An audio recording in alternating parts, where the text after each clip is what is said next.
Então, eu gostaria de convidar aqui ao palco o excelentíssimo ministro do Tribunal de Contas da União do Brasil, Bruno Dantas. Seja bem-vindo, ministro.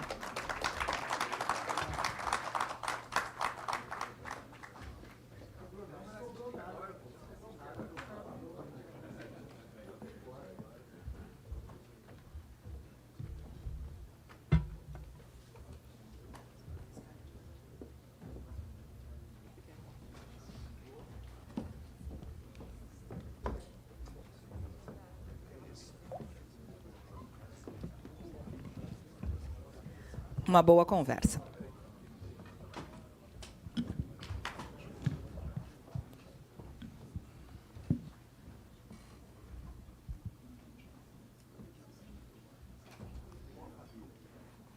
Ministro, bom dia para o senhor.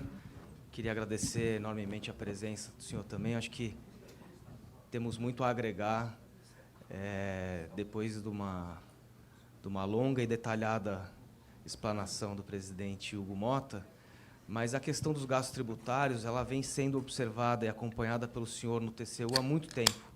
Na presidência do senhor na Corte, o senhor, enfim, já vinha alertando sobre essa questão. Então, acho que, assim, inicialmente, seria interessante entender a visão do senhor a respeito desse tema e se a solução proposta que está sobre a mesa nesse momento, ela, de alguma forma, ela é satisfatória ou se haveria como, enfim, melhorá-la logo de saída. Bom dia. Primeiro, agradecer o convite para participar aqui desse importante colóquio para debater um pouco esse aspecto tão fundamental e tão inadiável da vida brasileira, que é o equilíbrio das contas públicas. Eu quero agradecer aqui o convite que recebi do presidente Rodrigo Maia e também dizer de todas as outras entidades que estão organizando esse evento, e dizer que vi aqui com muita esperança a fala do presidente Hugo Motta. O presidente foi muito firme, muito preciso no diagnóstico e também no prognóstico, que é o de deixar claro que o Congresso Nacional, mais uma vez, está preparado para conduzir os grandes debates. Agora,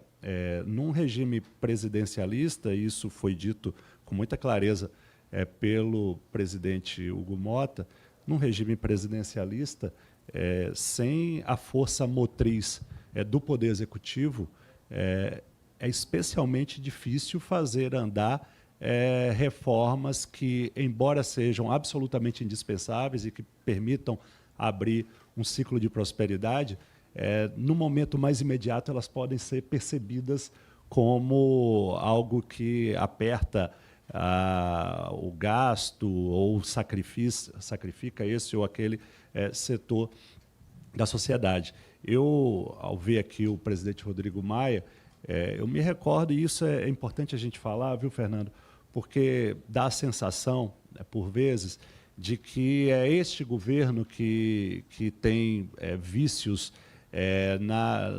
para tratar o equilíbrio das finanças públicas. Mas Rodrigo e eu, Rodrigo como presidente da Câmara e eu como relator das contas do Ministério da Fazenda, do Ministério da Economia, nós não tivemos um dia de sossego para tentar manter aquilo que era uma âncora fiscal muito mais simples, muito mais fácil de se entender, que era o teto de gastos.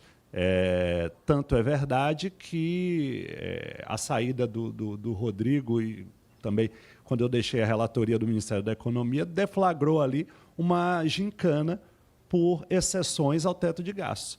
Nós sabíamos que, quando o presidente Temer conseguiu aprovar no Congresso, em 2016, o teto de gastos, a pressão viria, não naqueles primeiros anos, mas no momento em que, não se fazendo as reformas necessárias para dar um pouco de fôlego na despesa primária, isso haveria uma compressão, porque o teto é fixo, a despesa é móvel, o piso é móvel, então naturalmente haveria uma compressão desse teto.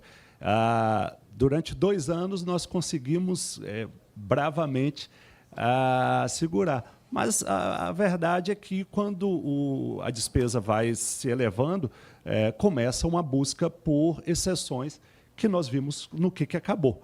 Né? E isso, transportando agora para o momento que nós estamos vivendo, se reproduz absolutamente da mesma forma. O arcabouço fiscal ele é mais complexo, eu tenho dito, o arcabouço é bom, mas talvez o que precise melhorar é a governança fiscal, porque se nós considerarmos, e isso é um pouco do papel do TCU, que é fazer relatórios de análise sobre a forma como o governo vem realizando a despesa pública, executando o orçamento.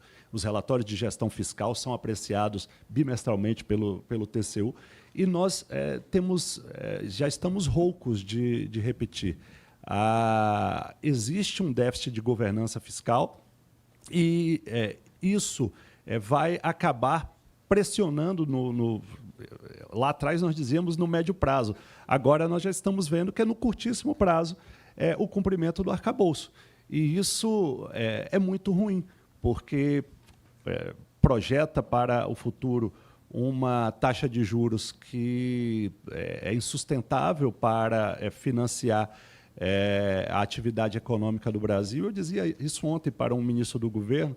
Assim, vocês estão, se não enfrentarem esse problema agora, por receio de impacto político ou eleitoral, vão conseguir produzir algo muito pior, que é a paralisia completa da economia do Brasil no ano da eleição, que é 2026. Então, na verdade, é uma busca não inteligente de atalhos.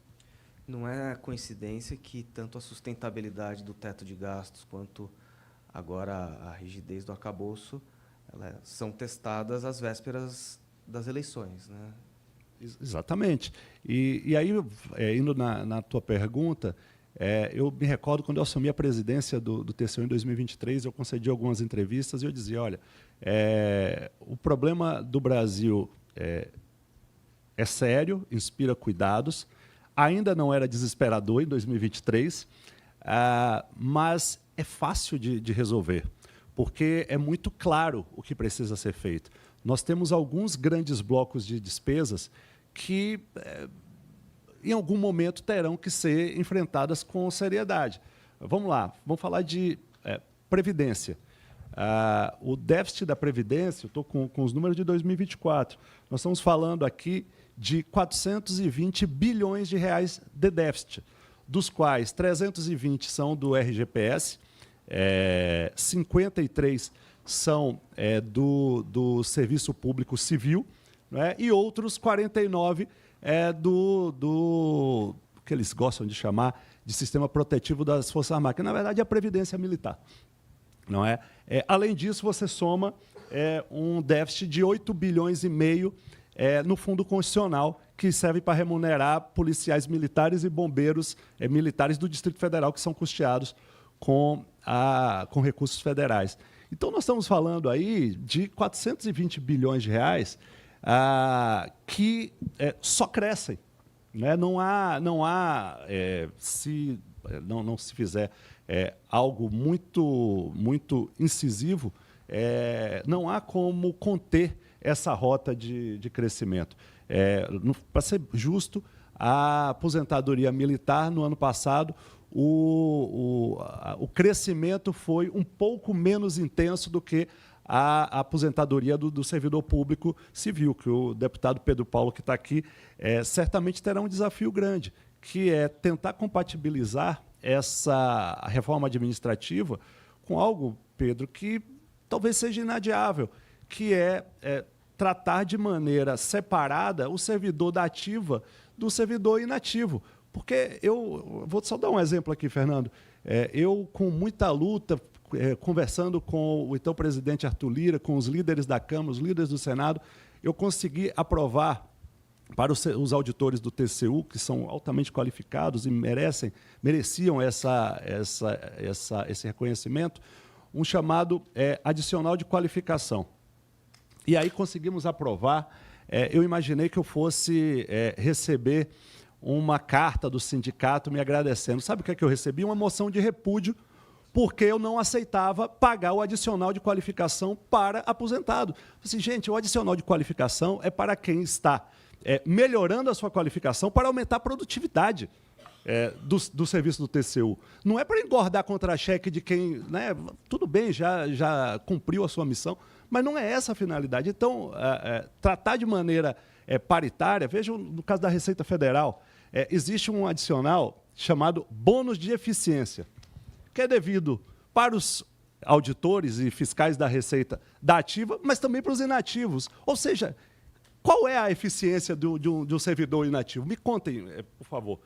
Então, são questões que estão aí escancaradas para quem quiser ver e precisam de uma ação emergencial. Então, falei de Previdência. Vamos olhar o outro grupo, grande conjunto de gastos que estão mal colocados. As isenções ou o gasto tributário. Nós já falávamos lá quando foi feita a transição de governo. Eu levei um documento para o coordenador da transição, que era o vice-presidente Geraldo Alckmin, e ele, ao meu lado, disse, olha, de fato, essa questão das isenções precisa ser revista, porque nós estamos chegando em 5% do PIB.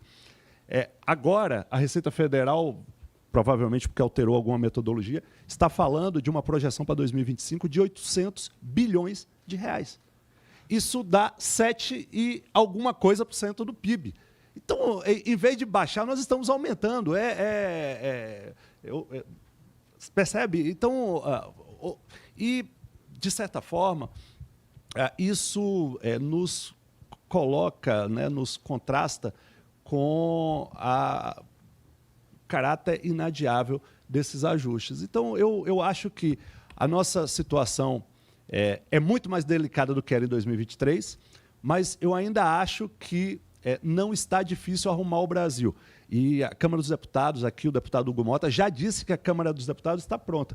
O governo precisa dar as mãos à Câmara dos Deputados, ao Senado Federal, e avançarmos todos juntos para tirar o Brasil dessa situação.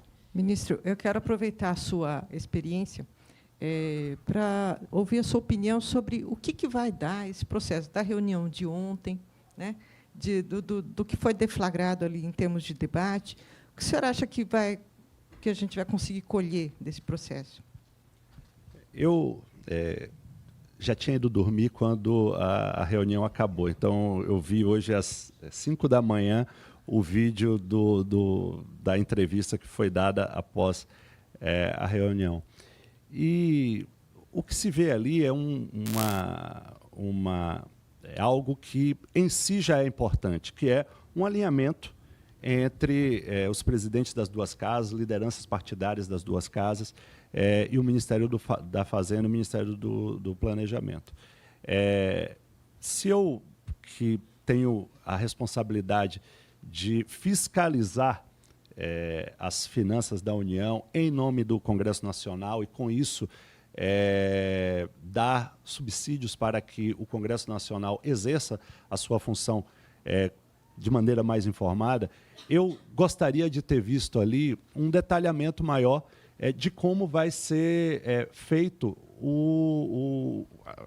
a análise da despesa primária, porque, sem dúvida alguma, que essa é a grande situação dramática que nós temos hoje.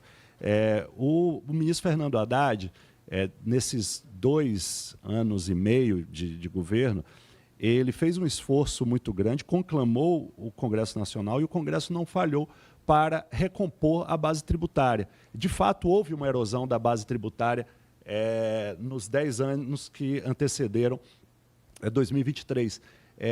Mas o ajuste pelo lado da Receita já se esgotou. Não é possível, né? Talvez possa ter um ponto aqui, outro ali, de calibragem, mas não é possível achar que vai dar para continuar fazer ajuste só pelo lado da receita. Agora é a hora de inverter as coisas. Nós temos que começar a falar de quais são os pontos da despesa primária que vão ser atacados. E, mais uma vez, não está difícil de enxergar. Talvez seja difícil de fazer, principalmente a 1 ano e meio da eleição.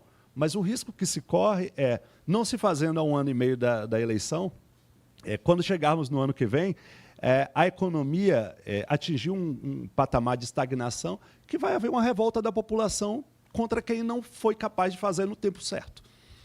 Ministro, com a sua experiência também, enfim, na Corte de Contas, para a questão de acesso a dados de receita, de despesa, a transparência desses dados, porque não só por conta, enfim, do ponto de vista contábil, mas também para avaliação da qualidade desses gastos.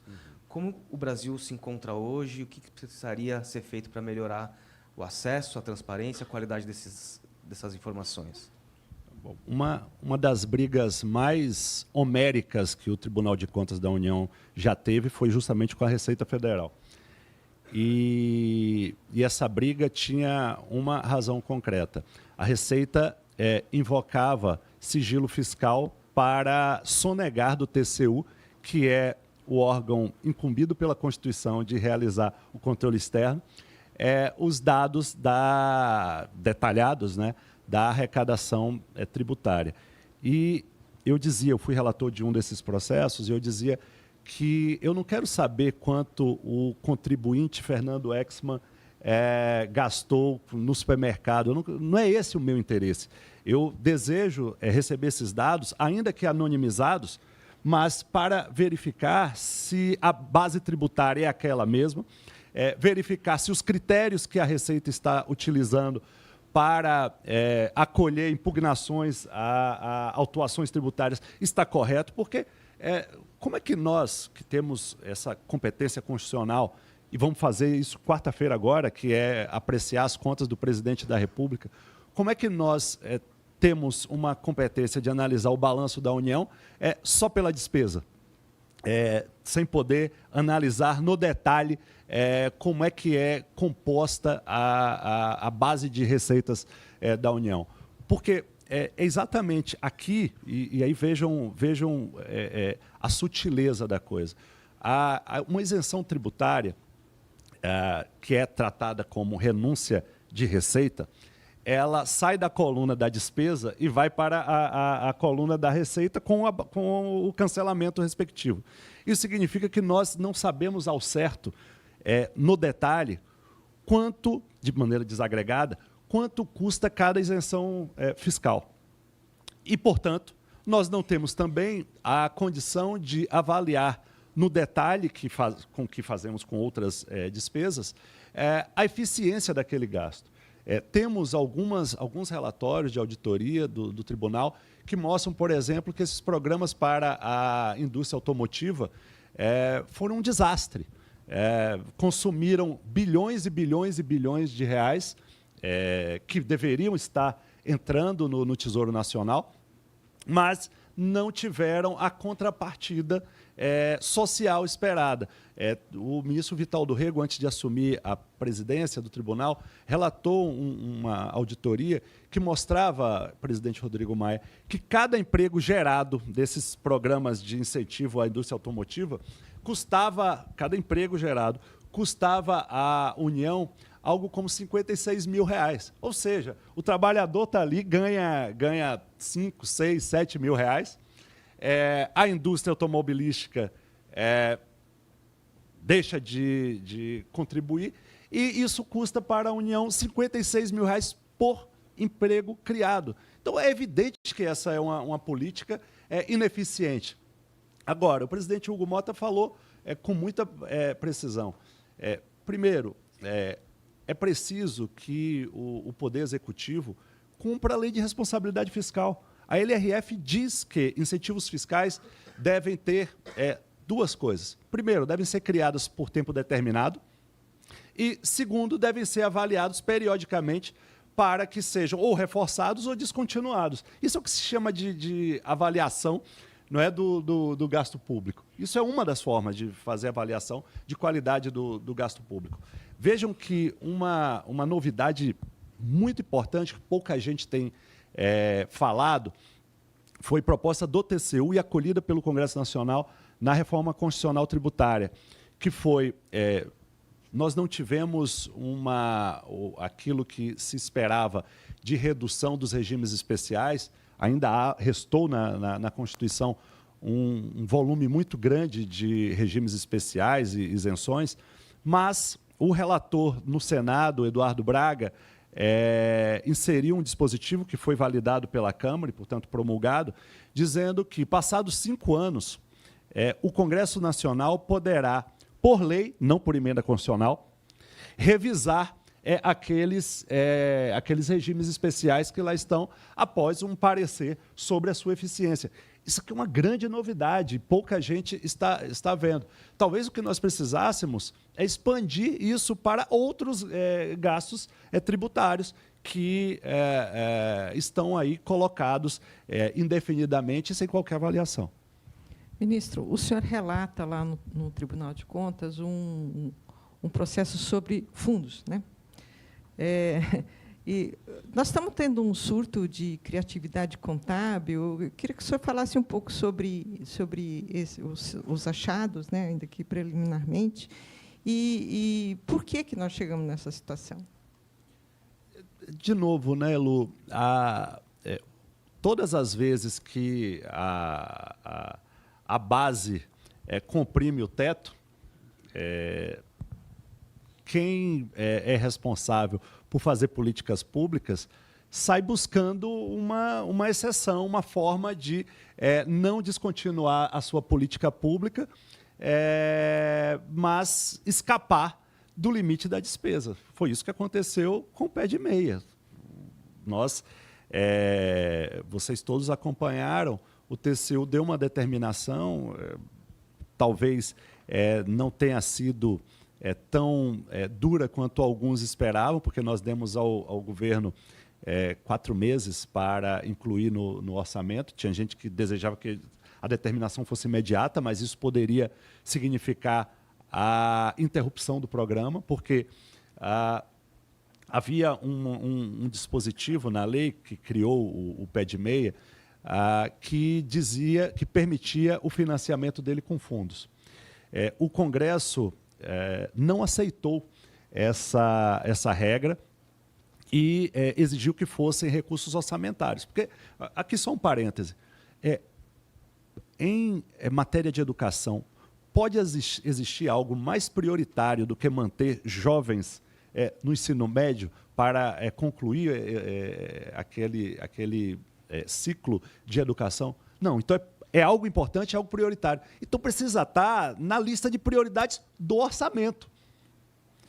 Buscar um fundo para financiar uma política pública importante significa não querer enfrentar a prioridade, não é? Então, ali o que o TCU disse foi, é uma política pública relevante, portanto, deve cumprir aquilo que o Congresso Nacional determinou e figurar no orçamento. E aí nós temos uma gama de outros fundos que têm sido acionados para financiar outras políticas públicas. O relatório ainda não está concluído. Eu fiz uma audiência pública, participou o secretário Dario Durigan, participou o presidente do BNDES, Aloysio Mercadante, alguns representantes do Ministério do Planejamento, em que ali se pretendia ouvir dos gestores públicos qual é a sua visão e quais são as razões que eles apontam para esse crescimento do uso de fundos privados para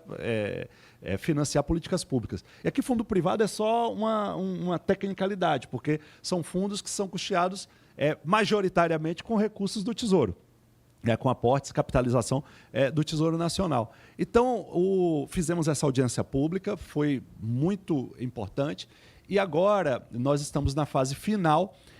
Já há uma matriz preliminar de achados, eu não posso ainda antecipar quais são esses achados, porque eles foram enviados para os gestores, para comentários, como mandam os manuais de auditoria né, de nações desenvolvidas.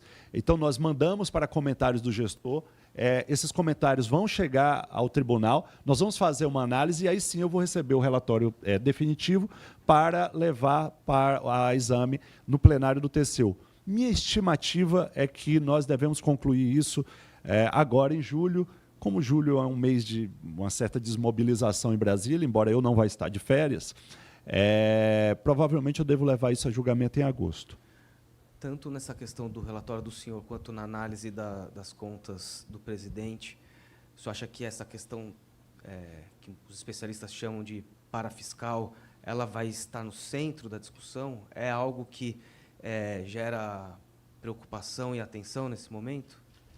Eu acredito que eu não sou o relator das contas do presidente esse ano, então eu ainda não vi o relatório do ministro Jonathan de Jesus, que vai ser lido no plenário do TCU na quarta-feira.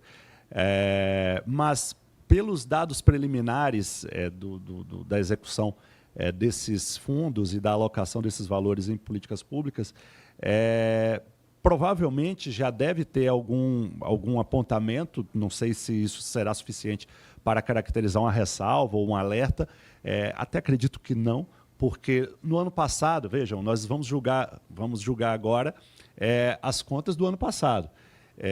Esse agravamento está sendo observado neste ano. O pé de meia foi neste ano a nossa decisão. Então, possivelmente, isso vai estar mais claro nas contas deste ano, que serão julgadas em junho do ano que vem.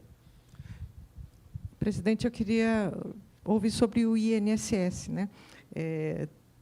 Como é que, na sua visão, pode ser resolvido o problema do ressarcimento às pessoas que foram lesadas? Pode ser um crédito extraordinário? Como é que o senhor está vendo isso?